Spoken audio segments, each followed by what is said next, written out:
है मैं बिल्कुल ठीक हूँ, फिक्र न करें। जिसके बाद अल्परसलान साहब घोड़ा गाड़ी का ताला तोड़कर अक्सा को बाहर निकालते हैं। देवजन कहता है मारिया को वापस लाने का वक्त आ गया है, सबको तैयार रखो, हम बस हमला करने ही वाले हैं। इधर अल्परसलान साहब अक्सा के हाथ खोल रहे थे। अक्सा कहती है इसी शख्स ने मुझे अगवा किया था, यही वो नातिक नामी शैतान है जिसे आप तलाश कर रहे हैं। अल्परसलान साहब कहते हैं क्या तुम्हें यकीन है? अक्सा कहती है बिल्कुल, सब लोग इसी के हुक्म पर चलते हैं।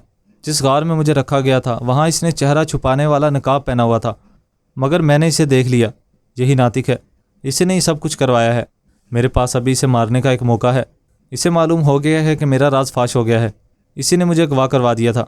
जनाब अब मुझे जाने दें, मैं वासपुर खान जाकर ये जाहिर करूँगी कि मैं आपके हाथों से भाग कर आई हूँ। अल्परसलान साहब कहते हैं तुम्हें क्या लगता है उसके बाद वो तुम्हें लोग ज़िंदा छोड़ेंगे? अक्सा कहती है ऐसा कुछ नहीं होगा। अल्परसलान साहब कहते हैं इसरार ना करो अक्सा खातून, हम कबीले जाएंगे। और कैकामिनोस? अक्सा कहती है क्या आपको लगता है कि सब कुछ जानने के बावजूद कैकामिनोस मुझे कबीले में सुकून से रहने देगा? अल्परसलान साहब कहते हैं ना ही कोई बाज़ंतीनी किलेदार और ना ही शहनशाह खुद मरू कबीले से तुम्हें दूर एक पत्थर भी नहीं उठा सकता है। अक्सा कहती है मेरे पास आखिरी मौका है अपने हाथों से इनकी जान लेने का, मुझे मत रोकें अल्परसलान साहब। अल्परसलान साहब उसका हाथ पकड़ लेते हैं। इधर नस्तूर आकर कहते हैं हमले के लिए सब तैयार है जनाब। देवजन कहता है हम मारिया को लेकर किले वापस जाएंगे।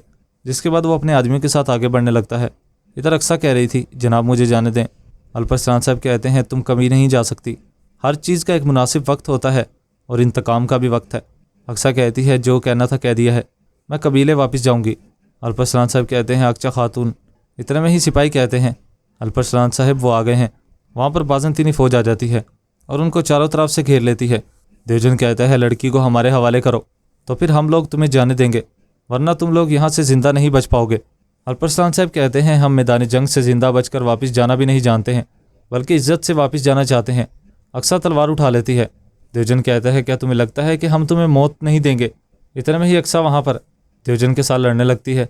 अक्सा कहती है पूछना मत कि मैं ऐसा क्यों कर रही हूँ, मुझे यहाँ से कैदी बनाकर लेकर जाओ। वो लोग देवजन के साथ लड़ रहे थे। इतने में ही अल्परसलान साहब बाज़ंतीनियों को ख़त्म करने लगते हैं। इस एपिसोड का इख्तिताम यहीं पर हो जाता है। एपिसोड पसंद है तो वीडियो को लाइक कर दें और चैनल को सब्सक्राइब कर दें, साथ ही के बेल नोटिफिकेशन को ऑल कर दें। इंशाल्लाह मुलाकात होगी नेक्स्ट वीडियो में, तब तक के लिए अपना ख्याल रखें, दुआओं में याद रखें। अल्लाह हाफिज़।